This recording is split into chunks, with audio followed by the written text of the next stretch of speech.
મુખ્યમંત્રી ભૂપેન્દ્ર પટેલની અધ્યક્ષતામાં ભરૂચના દૂધધારા ડેરી ગ્રાઉન્ડ ખાતે જિલ્લાના 227 કરોડના વિકાસના વિવિધ 33 પ્રકલ્પોનું લોકાર્પણ, ખાતમુહૂર્ત અને ભૂમિપૂજન સમારોહ યોજાયો હતો। મુખ્યમંત્રી ભૂપેન્દ્રભાઈ પટેલે જિલ્લાના વિવિધ વિભાગોના ગુજરાત રાજ્ય માર્ગ પરિવહન નિગમ, Narmada rural development CSR, GNFC તથા નગરપાલિકાના અંદાજિત ₹227 કરોડના 33 પ્રકલ્પોના વિકાસ કાર્યોની ભેટ આપી હતી, જેમાં માર્ગ અને મકાન વિભાગના 71.92 કરોડના 9 પ્રકલ્પો પૈકી કુલ 38.59 કરોડના 4 પ્રકલ્પોનું ભૂમિપૂજન તથા 18.7 કરોડના 3 પ્રકલ્પોનું લોકાર્પણ કરાશે। ₹14.63 કરોડના 2 પ્રકલ્પોનું ખાતમુહૂર્ત તથા ગુજરાત રાજ્ય માર્ગ પરિવહન નિગમના કુલ 7.69 કરોડના 2 પ્રકલ્પો પૈકી 3.19 કરોડના 1 પ્રકલ્પનું ખાતમુહૂર્ત તથા 4.50 કરોડના 1 પ્રકલ્પનું લોકાર્પણ કરાયું હતું। આ ઉપરાંત ગૃહ વિભાગના 6.89 કરોડના 1 પ્રકલ્પનું તથા શિક્ષણ વિભાગના કુલ 6.96 કરોડના 8 પ્રકલ્પોનું લોકાર્પણ તથા વન અને પર્યાવરણ વિભાગના કુલ 0.620 કરોડના 3 પ્રકલ્પોનું લોકાર્પણ અને નર્મદા રૂરલ ડેવલપમેન્ટ CSR GNFCના કુલ 2.90 કરોડના 2 પ્રકલ્પોનું લોકાર્પણ મુખ્યમંત્રીના હસ્તે કરાયું હતું।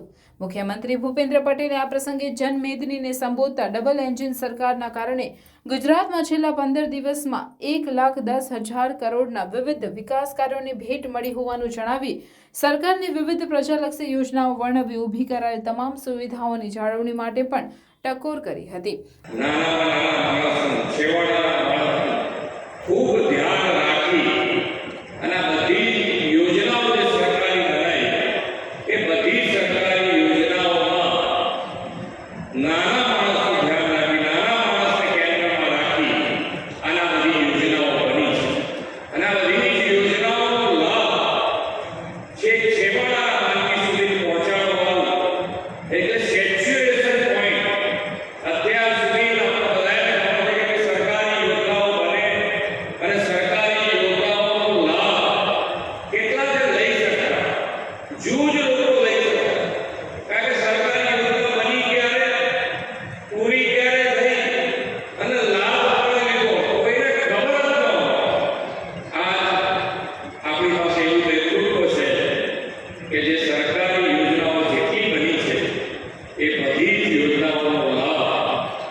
આ કાર્યક્રમમાં સાંસદ અને ભરૂચ બેઠક ભાજપના ઉમેદવાર મનસુખભાઈ વસાવાએ પણ ઉપસ્થિતોને સંબોધતા રામ મંદિર, કલમ 370ની નાબૂદી સહિતની મોદી સરકારની પ્રતિબદ્ધતા વર્ણવી વચનનું પાલન કરવા સાથે જિલ્લાના વિવિધ વિકાસ કાર્યોની સંકલ્પના સાકાર થઈ હોવાનું જણાવ્યું હતું।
કાર્યક્રમમાં જિલ્લાના ધારાસભ્યો ઈશ્વરસિંહ પટેલ, અરુણસિંહ રાણા, રમેશભાઈ મિસ્ત્રી, ડી.કે. સ્વામી, રીતેશભાઈ વસાવા, જિલ્લા ભાજપ પ્રમુખ મારુતિસિંહ અટોદરિયા, જિલ્લા કલેક્ટર, જિલ્લા વિકાસ અધિકારી સહિતના ઉચ્ચ અધિકારીઓ અને પદાધિકારીઓ અને મોટી સંખ્યામાં જિલ્લાના પ્રજાજનો ઉપસ્થિત રહ્યા હતા.